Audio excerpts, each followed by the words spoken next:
इसके साथ न्याय नहीं कर पा रहा है।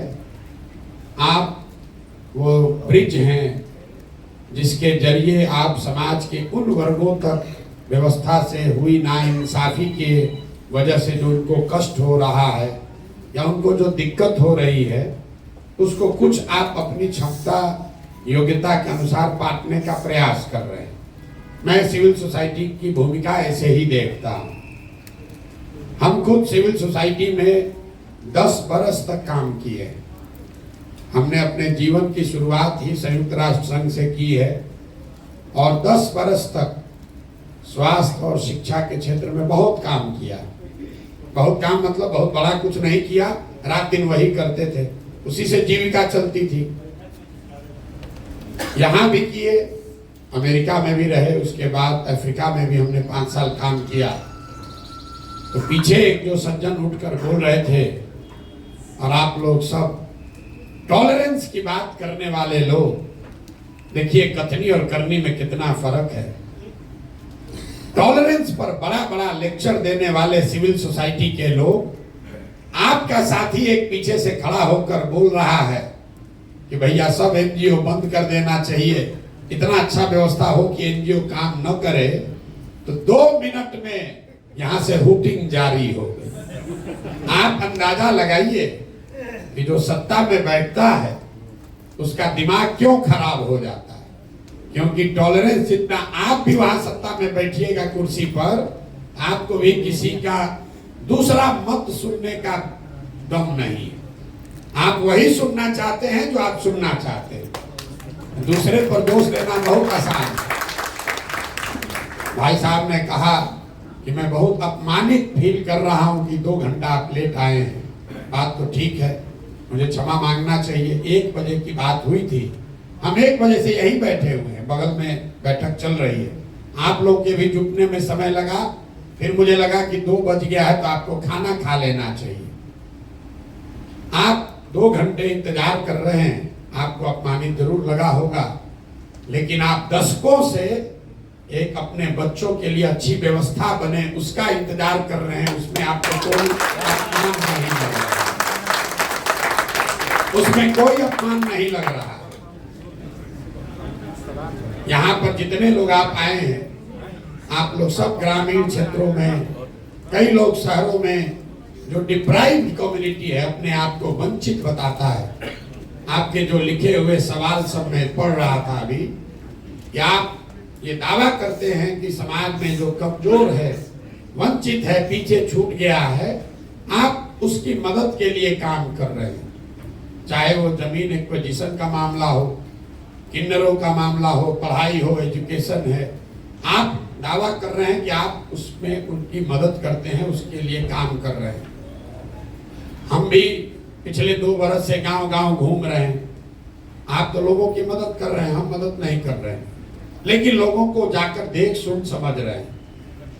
5300 से ज्यादा गांव में हम पैदल चल के गए और एक सवाल जो मैं हर गांव में, हर सभा में करता हूं कि भाई ये बताइए कि बिहार में और कुछ हो या न हो, आपके गांव पंचायत में पढ़ाई और रोजगार की व्यवस्था होनी चाहिए या नहीं होनी चाहिए।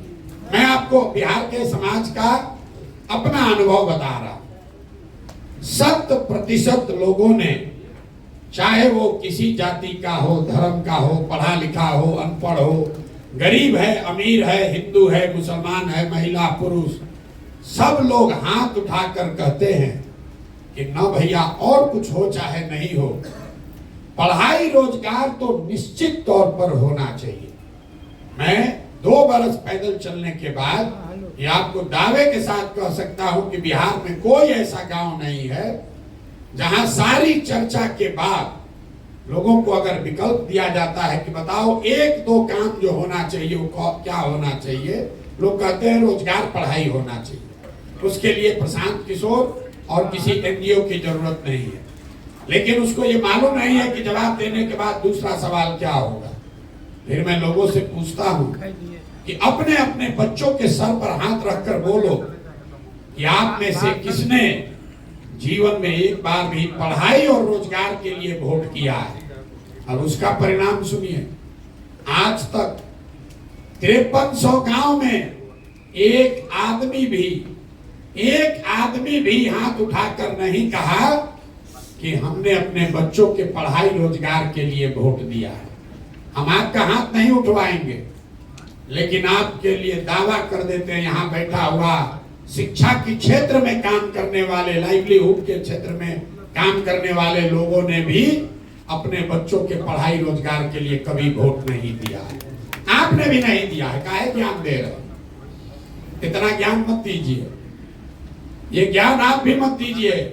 बड़ी बड़ी बात आप भी कीजिएगा, अब फिर यहाँ से निकल के जाइएगा तो आपको भी हिंदू मुसलमान दिखेगा, आपको भी कुशवाहा यादव ब्राह्मण दिखेगा, आपको भी मंदिर मस्जिद दिखता है, आपको भी 5 किलो अनाज दिखता है, आपको भी मोदी का सीना 56 इंच का दिखता है।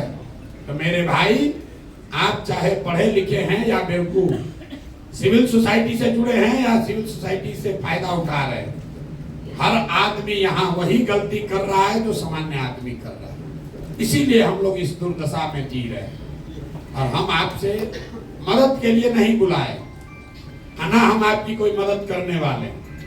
कोई बता रहा है पीछे से, अभी हम उस पत्र में भी आपके सवाल में देखे, किसी ने लिखा है कि आप इतना पैसा खर्चा करके पैदल चल रहे हैं, कुछ पैसा हम लोग को देते तो हम लोग ज्यादा असर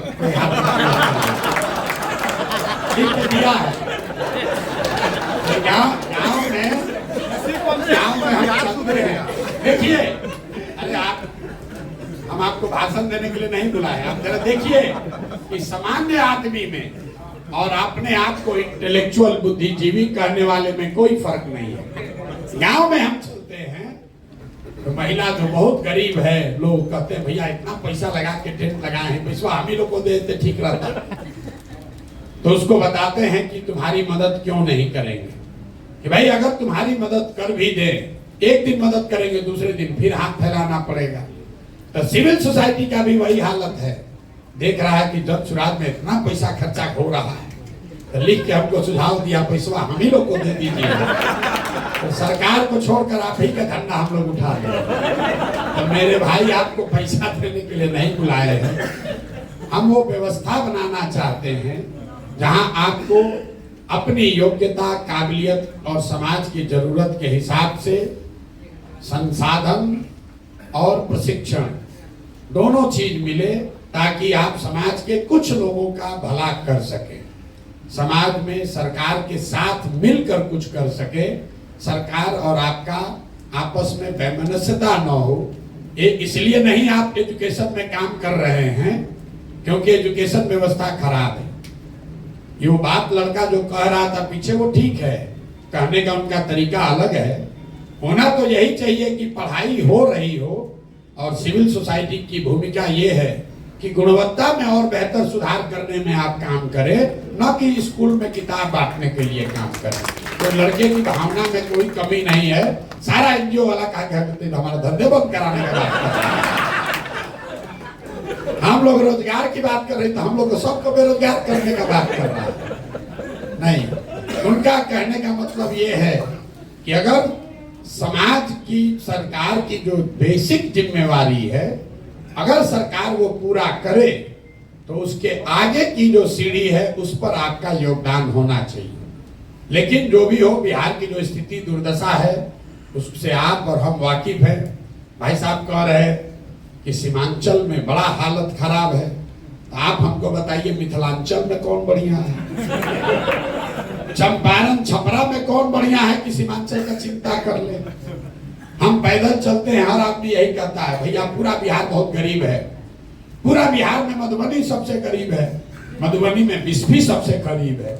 फिर वहां से दरभंगा गए तो कहता भैया पूरा बिहार में बहुत परेशानी है, लेकिन सबसे ज्यादा परेशानी दरभंगा में है, दरभंगा में भी सबसे ज्यादा परेशानी केवटी में है। जो जहां रह रहा उसको लग रहा भैया हम ही परेशान हैं, हम ही दबे हुए। हम आपको बता रहे हैं पूरा बिहार इतनी दुर्दशा में जी रहा है। यहाँ प्रति व्यक्ति आय है 35,000 रुपया, 35,000 रुपया प्रति व्यक्ति आय।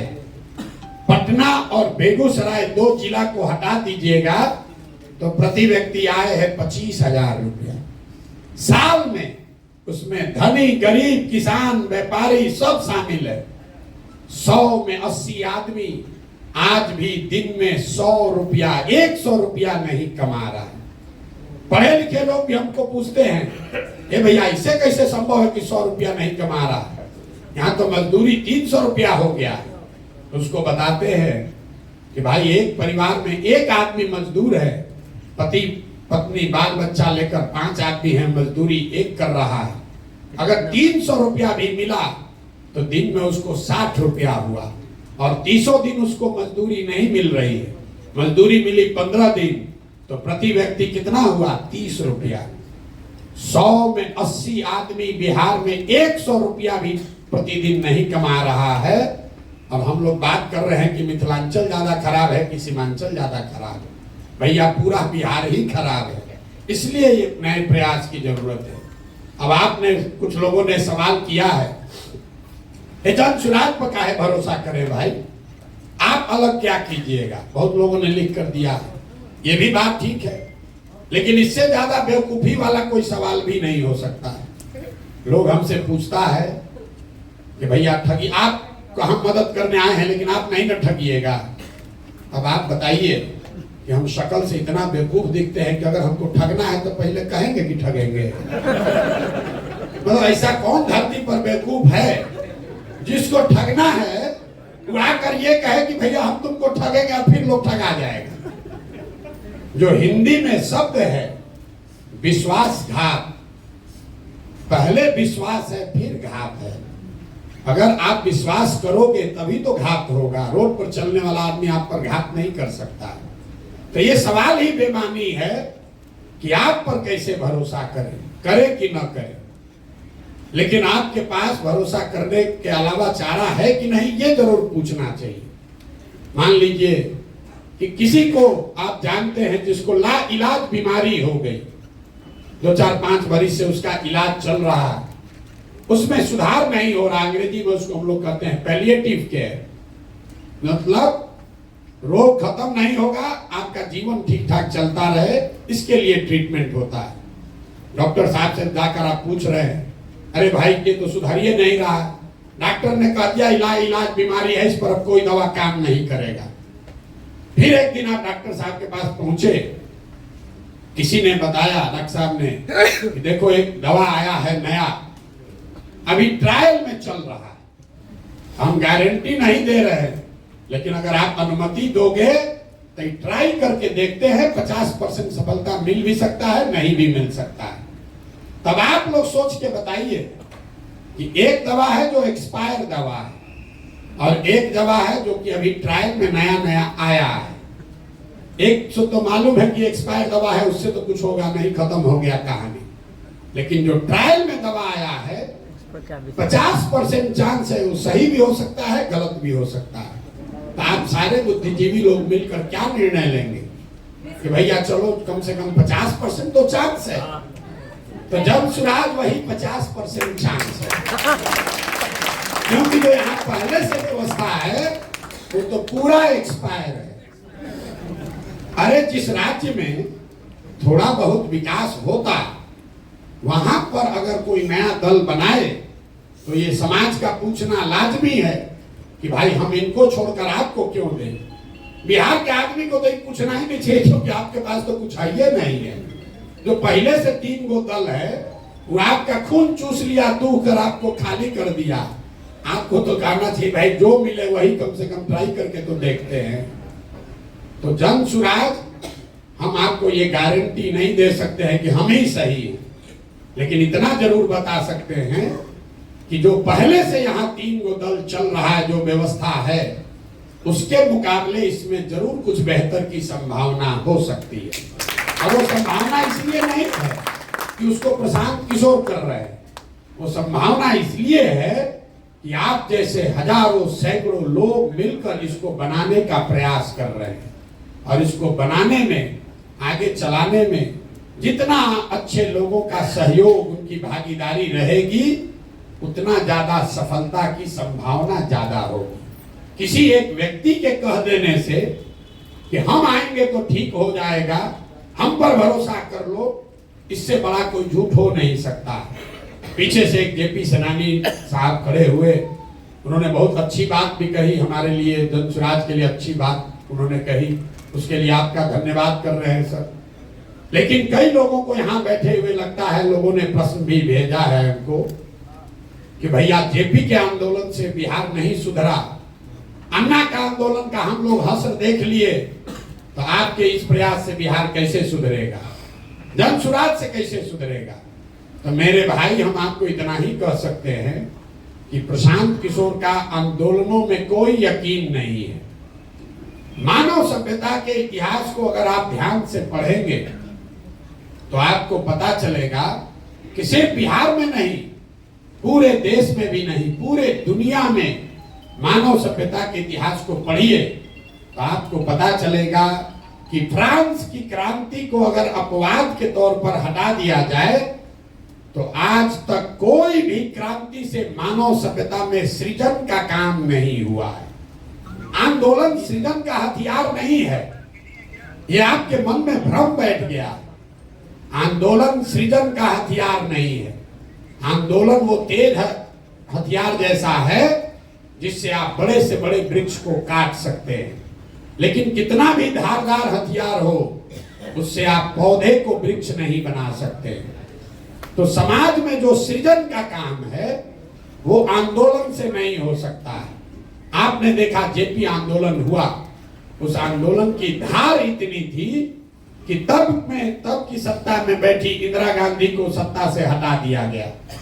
अन्ना आंदोलन का प्रभाव ये हुआ कि यूपीए की सरकार हट गई, लेकिन जेपी के आंदोलन से नए बिहार, नए भारत का सृजन नहीं हुआ।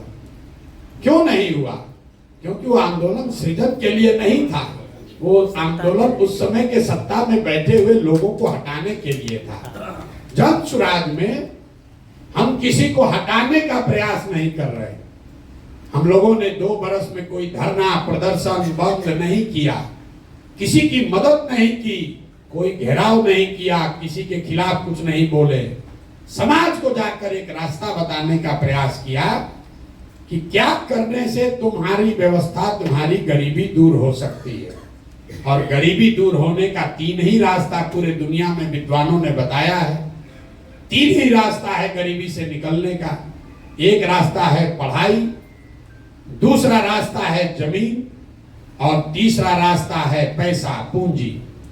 अगर आप पढ़े लिखे हैं, आपको नौकरी हो जाए, तो नौकरी न भी हो, कोई रोजगार भी करने लगे, तो आपकी गरीबी इसी बिहार में, इसी मिथिलांचल सीमांचल में जो लोग पढ़ लिख कर नौकरी करने लगे उनकी जिंदगी थोड़ी सुधर गई। लेकिन बिहार में 2/3 से ज्यादा लोगों को पढ़ने की सुविधा आज तक नहीं दी गई। दूसरा रास्ता है जमीन का। अगर आप पढ़े लिखे नहीं हैं, आपके पास जमीन हो, तो खेती किसानी करके भी लोगों का जीवन सुधर सकता है। लेकिन बिहार में, इतने बड़े राज्य में, देश का शायद एकमात्र ऐसा राज्य है जहां भूमि सुधार, यहाँ कोई काम नहीं किया गया भूमि सुधार को लेकर। नतीजा क्या है? एक आंकड़ा याद रखिए, पूरे देश में 38% लोग ऐसे हैं जिनके पास कोई जमीन नहीं है। बिहार के ग्रामीण क्षेत्र में 60% लोगों के पास जमीन है ही नहीं, तो खेती करेगा कैसे? और जो बच गए 40% लोग जिनके पास जमीन है, उस 40 में 35 आदमी ऐसे हैं जो 2 बीघे से कम के मालिक हैं। तो जो बिहार में खेती होती है, ये कमाने का जरिया नहीं है, खेती यहाँ खाने का जरिया है। आप गांव देहात में सुनते होंगे, लोग कहता है कि हम कटिया करने आए हैं, रोपनी करने आए हैं, कमाने के लिए लुधियाना जाएंगे। लोग ये बता रहे हैं कि रोपनी करने आए हैं, कमाने के लिए लुधियाना जाएंगे। मतलब रोपनी इसलिए करने आए हैं कि बाल बच्चा के खाने का जुगाड़ हो जाए, कमाने के लिए बाहर जाएंगे। तो यहाँ की जो खेती है, यहाँ का जो भूमि का जो प्रोडक्टिविटी है, वो इतना कम है जिससे लोगों का सिर्फ पेट भर रहा है। और तीसरी बात, जब आपके पास पढ़ाई नहीं है, जमीन से प्रोडक्टिव इनकम नहीं है, तो एक ही रास्ता बचा। अगर लोगों के पास पैसा, पूंजी होता तो कोई ना कोई रोजी रोजगार हर आदमी कर सकता है। आप में से कई लोग लाइवलीहुड के फील्ड में काम करते होंगे, लेकिन बिहार में पूंजी की इतनी कमी है कि यहाँ सीडी रेशियो है 40%। बहुत कम लोग इसकी चर्चा करते हैं। बिहार में सीडी रेशियो है 40%। मतलब जो पैसा आप और हम बैंक में रखते हैं, बैंकों की जिम्मेवारी है कि अगर आप 100 रुपया बैंक में जमा कीजिएगा तो कम से कम 70 रुपया लोन के तौर पर समाज को उपलब्ध होना चाहिए। घर बनाने के लिए, गाड़ी खरीदने के लिए, बिजनेस व्यापार करने के लिए, खेती करने के लिए। भी पूरे देश में अभी सीडी रेशियो है 74%, बिहार में ये रेशियो है 40%। इसका नतीजा क्या होता है? इसका नतीजा ये है कि पिछले 30 वर्ष में बिहार से 26 लाख करोड़ रुपया, जरा समझिए, 26 लाख करोड़ रुपया आपका, हमारा, बिहार की गरीब जनता का जो यहाँ बैंकों में जमा हुआ, उसमें से 26 लाख करोड़ रुपया बैंकों ने बिहार से उठाकर दूसरे राज्यों में भेज दिया। आप सोच रहे हैं कि 2000 करोड़ का कोई फैक्ट्री लगाए, कोई चीनी मिल चालू करे, कोई जूट मिल लगाए। हम आपको बता रहे 26 लाख करोड़ रुपया, ये मेरा आंकड़ा नहीं है, रिजर्व बैंक ऑफ इंडिया का आंकड़ा। पिछले वर्ष यहाँ बिहार की गरीब जनता ने यहाँ के बैंकों में टोटल पैसा जमा किया 4,61,000 करोड़ रुपया, और 4,61,000 करोड़ में से 70% के हिसाब से कम 2,80,000 करोड़ रुपया बिहार के लोगों को मिलना चाहिए था, रोजी रोजगार के लिए, व्यापार के लिए, घर के लिए, गाड़ी के लिए। मिला कितना? 1,61,000, 1,61,000 करोड़। बाकी पैसा कहां गया? बाकी पैसा गया आंध्र प्रदेश, गुजरात, तमिलनाडु, केरल, कर्नाटक। वहां पर सीडी रेशियो कितना है? वहां पर सीडी रेशियो है 90, 95, 100, 105। अगर आंध्रा में बैंकों में 100 रुपया जमा हुआ तो आंध्रा के लोगों को 105 रुपया कर्ज मिला। बिहार के लोगों ने 100 रुपया जमा किया तो हमको, आपको 40 रुपया मिला। आप अंदाजा लगाइए, बोलचाल की भाषा में समझिए, कहता है सीडी रेशियो क्या होता है। अगर आप जितने लोग आए हैं सबके पास मोटरसाइकिल, कार होगा, लेकिन अगर बैंक से आपको गाड़ी, मोटरसाइकिल के लिए लोन न मिले तो 90% आदमी गाड़ी, मोटरसाइकिल नहीं खरीद पाएगा। सबका लोन से ही आप मोटरसाइकिल खरीदे होंगे। वो पूंजी की उपलब्धता है कि आपके पास मोटरसाइकिल का ओनरशिप बढ़ा। जब पहले मोटरसाइकिल के लिए लोन नहीं मिलता था, गांव में 4 गो 5 गो मोटरसाइकिल था, अब हर महीने 1500 रुपया दीजिएगा, मोटरसाइकिल मिल जाता है। तो लोन की उपलब्धता, पूंजी की उपलब्धता से लोगों की लाइवलीहुड बढ़ी, उनकी मोबिलिटी बढ़ी। आप अंदाजा लगाइए, अगर 2.5 लाख करोड़ रुपया हर साल एक्स्ट्रा मिलने लगता तो कितने लोग अपना घर बड़ा बनाते, कितने लोग नई गाड़ियां खरीदते, कितने लोग नया रोजी रोजगार करते। यहाँ बहुत लोग अनुभवी बैठे हुए हैं। हम लोग के पिताजी के टाइम में जब घर बनता था, साल भर आप काम कीजिए, पैसा बचाइए, उसके बाद आदमी 2 गो कमरा बनाता है, फिर बेटा का ब्याह लगा करता है, इस पर पैसा जुगाड़े हैं, लिंटर करेंगे। लेकिन वही HDFC, स्टेट बैंक अगर आपको 20 लाख रुपया लोन दे दे तो आप पूरा घर बना लेते हैं और फिर EMI से पैसा वापस करते हैं। ये पूंजी की ताकत है। बिहार में गरीबी का मुख्य कारण यह है कि यहाँ गरीबी से निकलने के तीनों रास्ते जो आपके काम से जुड़ा हुआ है, शिक्षा, जमीन और पूंजी, इस तीनों की उपलब्धता नहीं होने की वजह से लोग गरीब हैं। और लोगों को लग रहा है सरकारी नौकरी, लोग यहाँ देखिए बहस क्या चल रहा है कि 10 लाख नौकरी देगा कि नहीं देगा। आपको एक और आंकड़ा दे रहे हैं, पूरे बिहार में 84 से लेकर, आप लोग एनजीओ सेक्टर में काम करते हैं, आप लोग की भी इच्छा है सरकारी नौकरी मिल जाता तो बढ़िया होता। पूरे बिहार में 75 साल में 84 से लेकर मुख्य सचिव तक जितने लोग सरकारी नौकरी में हैं, सबकी संख्या जोड़िएगा तो वो संख्या है 23 लाख लोग। 1.97% लोग ही सरकारी नौकरियों में हैं। ध्यान रखिए, पूरे बिहार की आबादी है 13 करोड़, 1.97, 2% से कम लोग सरकारी नौकरियों में हैं। लेकिन पूरा समाज सरकारी नौकरी के पीछे पड़कर अपना जीवन बर्बाद कर रहा है। आप जाइए मुसल्लापुर घाट में, यहाँ एक क्लास में 3-4 हजार लड़के कोचिंग कर रहे हैं। रेलवे में कोई क्लर्क बनने के लिए, बैंक में जाने के लिए। आप भी अपने बच्चों को भेज रहे, लोग अपना जमीन बेच के ट्यूशन कोचिंग करा रहा है। उसमें से 2-4 को नौकरी मिलता है और 100 में 97 आदमी अपना 3-4 बरस घर का आटा गीला करके वापस जाता है बेरोजगार बन के। नौकरी, सरकारी नौकरी यहाँ से गरीबी का हटाने का उपाय नहीं है। गरीबी हटानी है तो 3 बातें सुधारनी है। 15 बरस से कम उम्र के बच्चों के लिए इतनी अच्छी पढ़ाई की व्यवस्था हो कि वो आदमी, वो बच्चा बड़ा होकर व्यवस्था पर बोझ न बने। हम लोग यहीं पढ़े हैं सरकारी स्कूल में, अच्छा पढ़ लिख गए, तो हमको नहीं मतलब है कि बिहार सरकार 400 रुपया पेंशन देता है, आयुष्मान का कार्ड बांट रहा है कि नहीं बांट रहा है, कि उसका इंदिरा आवास मिल रहा है कि नहीं मिल रहा है। हम व्यवस्था पर बोझ नहीं है, जो कमाते हैं उस पर टैक्स देते हैं, व्यवस्था को मजबूत करने में अपना कुछ न कुछ योगदान कर रहे हैं। अगर इनकम टैक्स नहीं भी दे रहे हैं तो आप बड़े कंज्यूमर हैं, 20,000-30,000 रुपया कमाते हैं, खर्चा करते हैं, तो जो चीज आप खरीद रहे हैं उस पर जीएसटी लग रहा है 18%, 20%, तो समाज के प्रति आपका योगदान है। लेकिन वही आप कुछ नहीं अगर किए, पढ़ाई लिखाई नहीं किए, तो व्यवस्था से मांग रहे हैं 5 किलो अनाज, व्यवस्था से मांग रहे हैं 400 रुपया पेंशन, व्यवस्था से मांग रहे हैं इंदिरा आवास, आयुष्मान कार्ड। तो जन सुराज की पहली सोच है कि सबसे पहले 15 साल से कम उम्र के बच्चों को पढ़ाने की इतनी अच्छी व्यवस्था बनाई जाए कि वो आगे व्यवस्था पर बोझ ना बने। दूसरा पिलर ये है कि 15 साल से 55 साल के उम्र के लोग जिनको अब वापस पढ़ाया नहीं जा सकता है, लेकिन उनके पास कुछ न कुछ काम करने की क्षमता, स्किल है, अच्छा है खराब है लेकिन कुछ न कुछ क्षमता है, उन लोगों के हाथ में पूंजी दिया जाए ताकि वो मजदूरी से निकलकर कुछ न कुछ छोटा मोटा व्यवसायी बन पाए।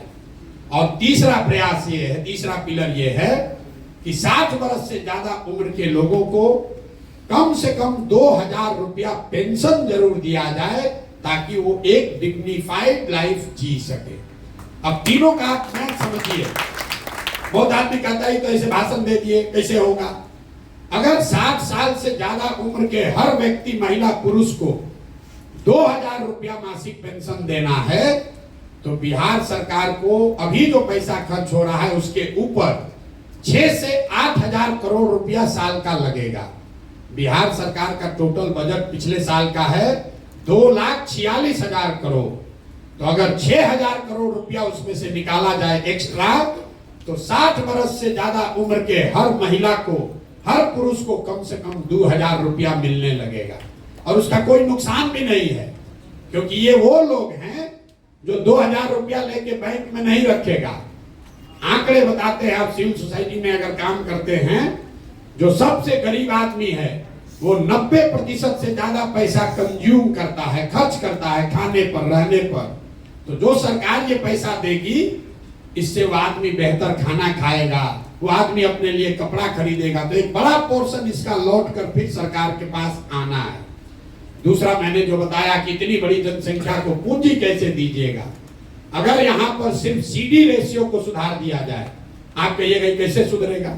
ऐसा नहीं है कि बैंकों की मनमानी है कि जितना मन होगा लोन देंगे, नहीं देंगे।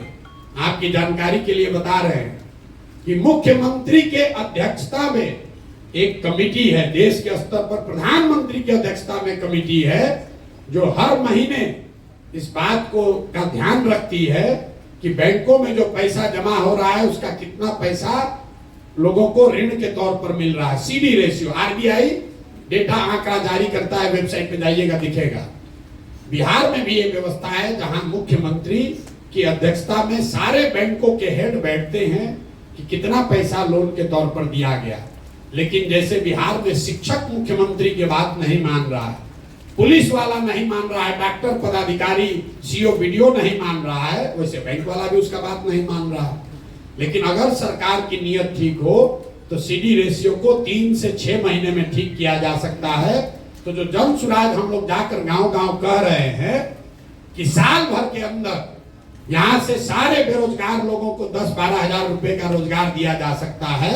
उसका आधार सीडी रेशियो को सुधारना है ताकि यहाँ पर लोगों को रोजी रोजगार मिल सके। अब इसका एक आप प्रैक्टिकल उदाहरण समझिए। गांव में मान लीजिए आपको बाल काटने आता है, बाल काटने आता है, आपके पास 20,000 रुपया है, आपने 5 साल 7 साल मेहनत किया, किसी सैलून में काम किया, 20,000 रुपया बचाए। अब आपकी इच्छा हुई कि हम एक सैलून खोलें, सैलून खोलेंगे, उसमें 4 आदमी को नौकरी भी देंगे, अपना परिवार भी चलाएंगे। सैलून खोलने जब आप गए अपने शहर में तो पता चला, अपने चट्टी गांव टाउन जो भी कह लीजिए बाजार में, तो पता चला कि यहाँ तो 1 लाख रुपया लगेगा तब सैलून खुल पाएगा। तो आप नेचुरल आपका प्रयास है कि आप बैंक में जाइए ताकि 80,000 रुपया आपको मिले और आप 1 लाख में सैलून खोल लीजिए। 80,000 को सैलून चलाकर धीरे धीरे वापस कीजिएगा। जब बिहार में पूंजी उपलब्ध नहीं होता है तो आदमी क्या करता है, बाल काटने उसको आ रहा है लेकिन पूंजी नहीं हुआ, अब बचा उसके पास अपना 20,000, तो उस 20,000 को खर्च कैसे करता है? वो 5,000 रुपया 4,000 रुपया खर्चा करता है, किसी नौकरी के दलाल को देता है कि बॉम्बे में दिल्ली में किसी सैलून में हमको नौकरी दिलवा दो। फिर 2,000-2,500 रुपया में ट्रेन का बस का टिकट खरीदता है ब्लैक में कि हम लद्दाख कर बोरा की तरह कम से कम दिल्ली बॉम्बे पहुंचे। 5-7 हजार रुपया खर्चा हो गया, अब बचा उसके पास 15,000 12,000। वहां बॉम्बे दिल्ली गया तो वहां जो खोली वाला है तो 3 महीने का एडवांस ले लिया, 5-7 हजार वो भी चला गया। 1-2 हजार रुपया का जो बर्तन बासन है उसमें खर्चा हो गया। तो आप देखिए पूंजी की महत्ता। आदमी को बाल काटने आता है, बाल आदमी वही है, अगर उसको 80,000 रुपया मिल जाता लोन के तौर पर तो यहाँ सैलून चलाता, 4 आदमी को नौकरी देता, एक छोटा व्यवसायी होता। लेकिन वो 80,000 नहीं मिला तो बॉम्बे में दिल्ली में जाकर मजदूर बन गया, बाल वहां भी काट रहा है लेकिन वहां मजदूर के तौर पर काट रहा है, यहाँ छोटा व्यवसायी होता। तो हम लोग का जन स्वराज की जो सोच है कि जो जवान लड़के हैं, जो नवयुवक हैं, उनको पूंजी उपलब्ध कराया जाए ताकि घर घर में रोजी रोजगार हो सके। जो महिलाओं के लिए हम लोग बात कर रहे हैं, इसी क्षेत्र में गुजरात को अगर आप पढ़िएगा ध्यान से, गुजरात की सामाजिक स्थिति को ध्यान से देखेंगे, सबसे ज्यादा सबसे पहले वहां पर प्रॉस्पेरिटी तब आई जब घर घर से दूध का कारोबार शुरू हुआ। यहाँ पर ये राय जी बैठे हुए हैं, कोऑपरेटिव के हैं, आज आए मिलने सुधा के, तो कह रहे हैं भैया अमूल वाला आके सब कैप्चर कर रहा है बिहार में, सब अमूल के लोग आकर कैप्चर कर रहे हैं। तो हम लोग बात कर रहे थे कि अमूल जो आपको देश का बड़ा कोऑपरेटिव दिखता है, आप में से ज्यादातर आदमी नहीं जानते होंगे, गुजरात का एक जिला है बनासकाठा। बनासकाठा डेयरी, एक जिले का डेयरी इतना बड़ा है कि अमूल से भी दुगना बड़ा है। पूरे महाराष्ट्र का दूध, जैसे आप देखते हैं ट्रेन से ये तेल का ढुलाई होता है, हर दिन महाराष्ट्र से पूरा रेक जाता है, महाराष्ट्र में सिर्फ बनासकाठा से वो रेक जाता है पूरा दूध भर के। तो जब वहां की महिलाओं को ऑपरेशन फ्लड के तहत पैसा दिया गया, घर घर लोगों ने भैंस गाय का व्यापार शुरू कर दिया, 50 लीटर 20 लीटर 30 लीटर दूध बेचने लगा, उससे लोगों को आमदनी बढ़ी। तो यहाँ पर महिलाओं को जो अभी सेल्फ हेल्प ग्रुप चला रहे हैं, जीविका के लोग, उसमें ब्याज का दर है करीब करीब 30% सालाना, क्योंकि हर महीने आपको ब्याज लगता है 2.25%। हम लोग कह रहे हैं कि नहीं, सालाना ब्याज का दर घटाकर कीजिए 4%। 4% के ब्याज के दर पर अगर महिलाओं को पैसा उपलब्ध करा दिया जाए तो यहाँ घर घर महिलाएं कुछ ना कुछ रोजी रोजगार कर पाएंगी। अब ये होगा कैसे? फिर पूछेगा पैसा कहां से आएगा? हम आपको बता रहे हैं, अगर 1 लाख करोड़ रुपया महिलाओं को ऋण देना है, 1 लाख करोड़ रुपया, तो इंटरेस्ट सबवेंशन में मतलब 4% ब्याज आप दे रहे हैं और सरकार अगर वो पैसा लेकर दे रही है तो सरकार को इंटरेस्ट लगेगा 9%। तो 5% का खर्चा या 6% का खर्चा सरकार को देना पड़ेगा। तो 5,000 करोड़ रुपया अगर सरकार खर्च करे तो उसकी ताकत पर लोगों को, समाज को 1 लाख करोड़ रुपया मिल जाएगा। और 1 लाख करोड़ का लोग अगर रोजी रोजगार करेगा तो उससे घर घर उसकी आमदनी बढ़ेगी, उससे रोजगार मिलेगा। ये सोच है हम लोगों की। तो ये जब तक ये तीनों काम नहीं होगा, शिक्षा, पूंजी और जमीन के प्रोडक्टिविटी के लिए जो हम लोग कह रहे हैं, बिहार में 1/3 जमीन उसका मालिकाना हक डिस्प्यूटेड है। अगर आप लोग गांव देहात में काम करने का अपने अनुभव का दावा करते हैं तो आपको मालूम होगा 1/3 FIR जमीन के विवाद से जुड़ा हुआ। जमीन का मालिकाना हक लोगों को पता नहीं है। अभी सरकार ने जो सर्वे अभियान शुरू किया है, ये समझिए कि घाव है उसको उखाड़ के और खराब करने का काम है। पूरे समाज में हमने पहले आदमी हम हैं जिसने कहा कि इससे पूरे समाज में घर घर में झगड़ा लगेगा, भ्रष्टाचार बहुत आगे बढ़ जाएगा। अब देखिए अभी 1 महीना हुआ है, लोग बाप बाप चिल्ला रहे हैं, और 2-3 महीना आते आते आप देखिएगा ये लैंड सर्वे को रुक जाना है। अगर नहीं रुका तो गोली बंदूक चलेगा, घर घर में आपस में लड़ाई होगा। नीतीश कुमार बिना सोचे समझे, बिना तैयारी के सर्वे करा रहा है। बिहार में भूमि सुधार अगर लागू करना है तो उसके लिए 5 वर्ष का समय चाहिए, और जो काम अंग्रेजों ने के समय में किया गया था, जब तक यहाँ के जमीन को पुनः फ्रेश फिर से उसकी मापी नहीं होगी, फिर से उसका मालिकाना हक नहीं तय किया जाएगा, तब तक ये वंशावली बनाकर और NOC लेकर आप बिहार में भूमि की परेशानी को दूर नहीं कर सकते हैं। इससे समस्या और बढ़ेगी।